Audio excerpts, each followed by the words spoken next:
प्यार के भूखे हो एंड तुम्हें चाहिए कुछ ऐसे एनिमे शोज जिनको देख के तुम्हें प्योर जेनेरिक रोमांस की फील आए, यानी कि हमारा मेन कैरेक्टर कोई हैरम वाले पाथ को फॉलो नहीं कर रहा है, उसके कोई 100 गर्लफ्रेंड्स नहीं है एंड ये शोज हार्ट वार्मिंग भी हो, तो फिर तुम्हारे लिए ये वीडियो परफेक्ट है। तो मैं तुम्हें ऐसे 7 एनिमे रिकमेंडेशंस दूंगा जिनको देखने के बाद तुम अपने लिस्ट के टॉप में इन एनिमे शोज को रखोगे एंड अगर नहीं रखे तो फिर मेरे वीडियो पे कभी वापस मत आना। तो बिना बकवास के सीधा चालू करते हैं। इसका पहला नाम आता है fragrant flowers blooms with dignity and ये शो समर 2025 में इसी साल रिलीज हुआ था and this is the most wholesome and innocent type of romance show जो कि मैंने बहुत सालों के बाद देखा है। सीरीज फॉलो करती है रिंटारो एंड वागुरी-सान को जो पढ़ाई करते हैं 2 डिफरेंट स्कूल्स के लिए एंड कोइंसिडेंटली इन दोनों स्कूल्स के रिश्ते आपस में कुछ खास है नहीं। हमारी फीमेल लीड कैरेक्टर की स्कूल की लड़कियां बॉय स्कूल के लड़कों को लफंगों की तरह ट्रीट करती है। चूंकि ये दोनों ही स्कूल्स बिल्कुल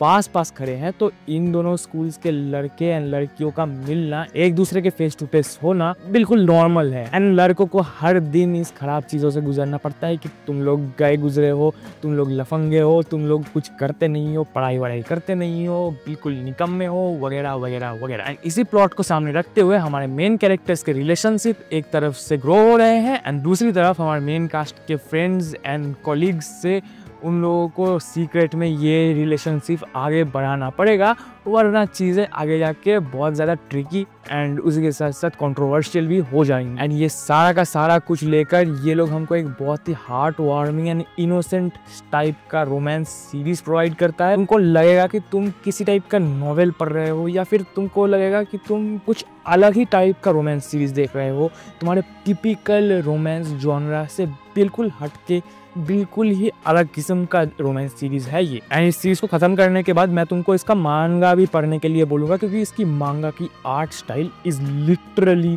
पीक। इन्होंने अपने आर्ट स्टाइल की मदद से इतना खूबसूरत अपने मांगा को प्रेजेंट किया है कि तुम एक स्क्रीनशॉट लेके अपना वॉलपेपर बना के रख सकते हो उसको। सेकेंड एनीमे है होरीमिया जो कि फॉलो करता है होरी एंड मियामुरा को, जहाँ पे होरी अपने स्कूल की बहुत ही पॉपुलर और ब्राइट स्टूडेंट है, वही दूसरी तरफ मियामुरा एक बहुत ही इंट्रोवर्टेड लड़का है।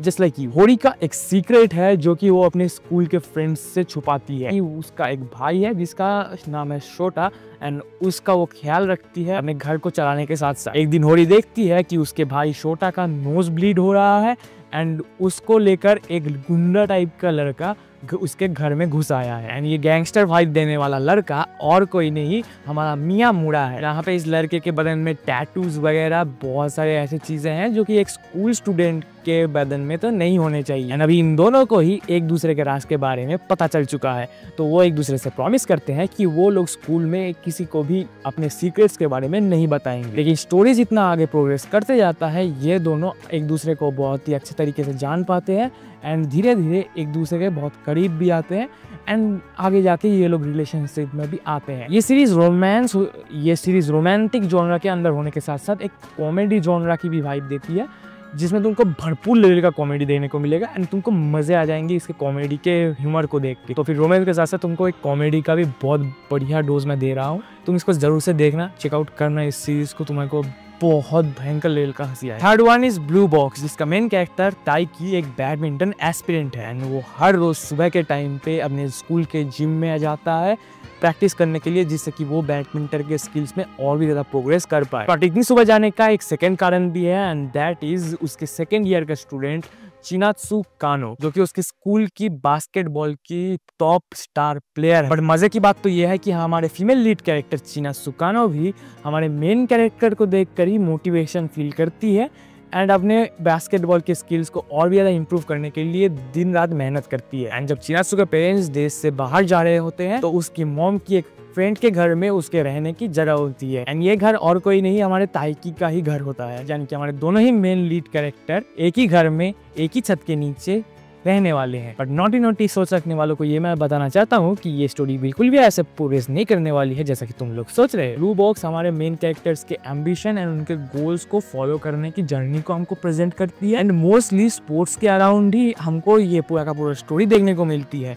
जिसके बीच में धीरे धीरे हमको रोमांस एक साइड क्वेस्ट की तरह बिल्डअप होते दिखता है। ये जो पूरा का पूरा रोमांस धीरे धीरे साइड में बिल्डअप होता जाता है वो आखिरी के कुछ एपिसोड्स में बहुत ही खूबसूरत तरीके से निकल के आता है। इसकी एनिमेशन क्वालिटी इतनी बढ़िया है कि इसके चचेरे भाई ब्लू लॉक को भी ये 2 तमाचे एक्स्ट्रा देके मारती है। एंड आई मीन अगर तुमको रोमांस शोज के अंदर में ऐसे टाइप के एनिमेशन क्वालिटी देखने को मिल जाए तो फिर तुमको ये शायद सोचने में मजबूर कर देता है कि क्यों हमारे एक्शन पैक्ड शोज को इतना गंदा ट्रीटमेंट मिलता है। 4th नंबर पे आती है इस लिस्ट का सबसे छोटा और उसी के साथ साथ सबसे अंडररेटेड शॉर्ट एनीमे जिसको लेकर कोई भी ज्यादा बात नहीं करता है। अ डे बिफोर अस एक Korean romance anime short series है जिसको मैंने लॉकडाउन के टाइम पे देखना चालू किया था एंड वो मुझे बहुत ज़्यादा अच्छा लगा था। लेकिन जितना टाइम आगे बढ़ता गया मैं इस शो के नाम के बारे में भूल गया। लेकिन इसके शो को फर्स्ट टाइम देखने के बाद जो मुझे फीलिंग आई थी वो अभी भी मेरे अंदर है, क्योंकि इस कंप्लीट सीरीज के अंदर में तुमको 2-2 मिनट के शॉर्ट एपिसोड्स देखने को मिलेंगे।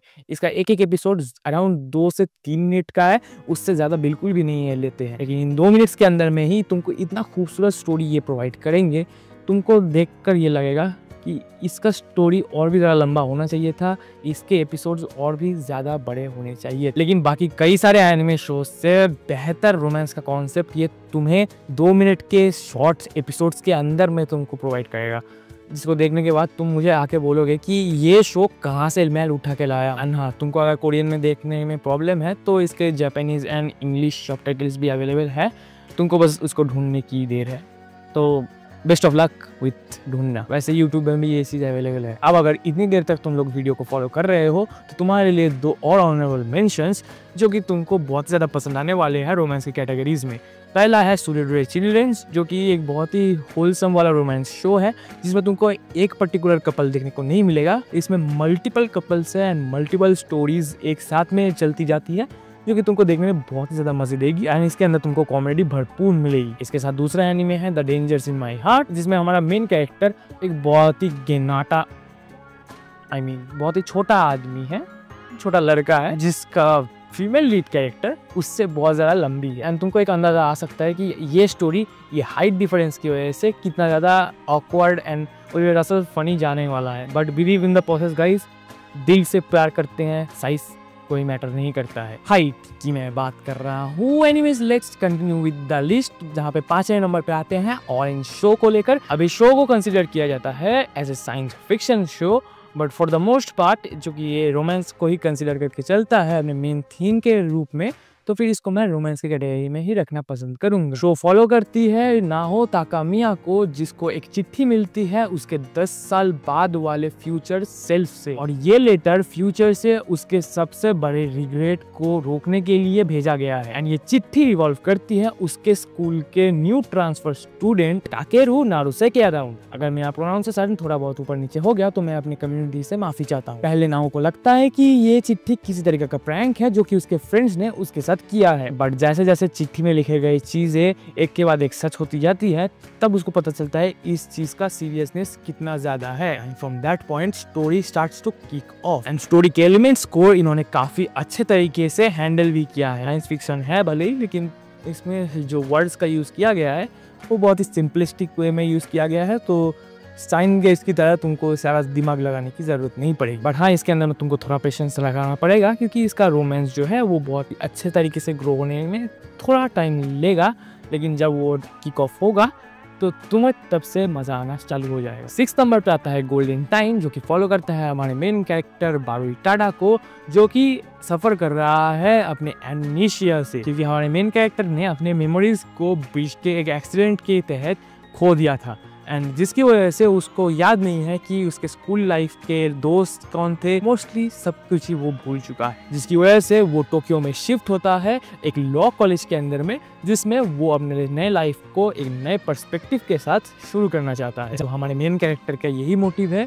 कि वो अपने मेमोरीज को फिर से रीगेन करे। ये पूरा का पूरा चीज इसी के अराउंड में फोकस करती है। और ये एनीमे मैं तुमको रिकमेंड क्यों कर रहा हूँ, क्योंकि इस एनीमे को मैंने एनीमैक्स नाम के चैनल पे टीवी पर देखा था। बहुत साल हो गए हैं इस एनिमे को देखे हुए। जब टीवी पे मैंने देखा था पहली बार, तब मुझे ये बहुत बढ़िया लगा था, एंड जब अगली बार मैंने देखा रिसेंटली, तो मुझे लगा कि ये चीज़ को इस लिस्ट के अंदर में शामिल करना चाहिए। And a day before us और उसके साथ साथ ये एनीमे गोल्डन टाइम, ये दोनों ही रीजंस थे जिसकी वजह से मैंने इस वीडियो को पर्टिकुलरली बनाया है। लिस्ट का आखिरी नाम है योर लाई इन अप्रैल। ये स्टोरी फॉलो करती है कोसे अरिमा को, जो कि एक पियानो प्रोडिजी है, जिसकी मां मरने के बाद उसने पियानो बजाना बिल्कुल ही बंद कर दिया था। उसे पियानो बजाने में फीलिंग नहीं आती, उसको पता नहीं लगता कि वो उसको कौन से इमोशंस फील करने चाहिए। अपने पियानो के करियर से वो रिटायर ले चुका होता है और अपने दोस्तों के ही साथ तो वो अपना दिन गुजारा कर रहा होता है। तभी उसकी मुलाकात होती है काओरी के साथ, जो कि एक फ्री स्पिरिटेड वायलिन प्लेयर है, जो कि इस वर्ल्ड को एज इट इज देखती है एंड खुल के इंजॉय करना चाहती है। एंड काओरी हमारे मेन कैरेक्टर को दिखाती है कि इस दुनिया में खुश होने के बहुत सारे रीजंस हैं एंड इमोशंस उसमें बहुत सारे अभी भी मौजूद हैं, जिनको वो अपने पियानो प्ले करने के साथ साथ बाहर दुनिया के सामने रिप्रेजेंट कर सकता है। एंड ये स्टोरी धीरे धीरे तुम्हारे ऊपर एक नशे की तरह ग्रो होने लगेगा एंड चीज़ें थोड़ी थोड़ी करके तुम्हारे ऊपर बिल्डअप होती रहेंगी एंड आखिरी में जाके जो तुमको एक बड़ा सा इन्वायरमेंट क्रिएट करके ये देगी, उसमें तुमको एक अलग ही तरीके का इमोशन फील होगा। तो अपने आप को रेडी करके इस एनीमे को देखने जाना, क्योंकि इस एनीमे के अंदर में तुमको इमोशंस बहुत ज़्यादा भरपूर देखने को मिलने वाले हैं। एंड इन इमोशंस को अगर तुम हल्के में लेने जाओगे ना, तो मेरे दोस्त तुम बहुत ज़्यादा पछताने वाले हो। तो इसी के साथ मेरा 7 एनीमे का लिस्ट खत्म होता है। आई होप कि तुम सभी को मेरे एनीमे के रिकमेंडेशंस पसंद आए होंगे एंड तुम मेरे को कमेंट्स में ज़रूर से बताना कि इनमें से कौन से एनीमे शोज तुम्हें सबसे ज़्यादा पसंद आए। मैं तुम्हारे ओपिनियन सुनना बहुत ज़्यादा पसंद करूँगा एंड तुम मेरे को रिकमेंडेशंस दे सकते हो कि तुम मुझे कौन से एनीमे शोज़ आगे जाके देखने चाहिए, जिससे कि मेरा भी थोड़ा नॉलेज बढ़े, क्योंकि मैं अभी भी सीख रहा हूँ। भले ही मैं काफ़ी टाइम से एनीमे को देख रहा हूँ, एनीमे कम्युनिटी के साथ मैं जुड़ा हुआ हूँ, लेकिन फिर भी मैं चाहता हूँ कि मुझे भी कुछ ऐसे एनीमे शोज़ के रिकमेंडेशंस तुम लोगों से मिले जो कि मुझे देखना चाहिए। मैं मिस आउट कर रहा हूँ, मेरी लिस्ट में है लेकिन मैं देख नहीं रहा हूँ। ऐसे बहुत सारे एनीमेज अभी भी भरे पड़े हैं। अगर तुम्हें ये एनीमे रिकमेंडेशन पसंद आए तो फिर तुम इस एनीमे रिकमेंडेशन को भी देख सकते हो, जिसके अंदर में मैंने तुमको एक्शन एनीमे को लेकर 5 ऐसे एनीमे के नाम बताए हैं जिसको देखने के बाद तुम अपने दिमाग को रोक नहीं पाओगे। मिलते हैं नेक्स्ट वीडियो में, तब तक के लिए सायोनारा एंड अरिगातो गोजाइमासु।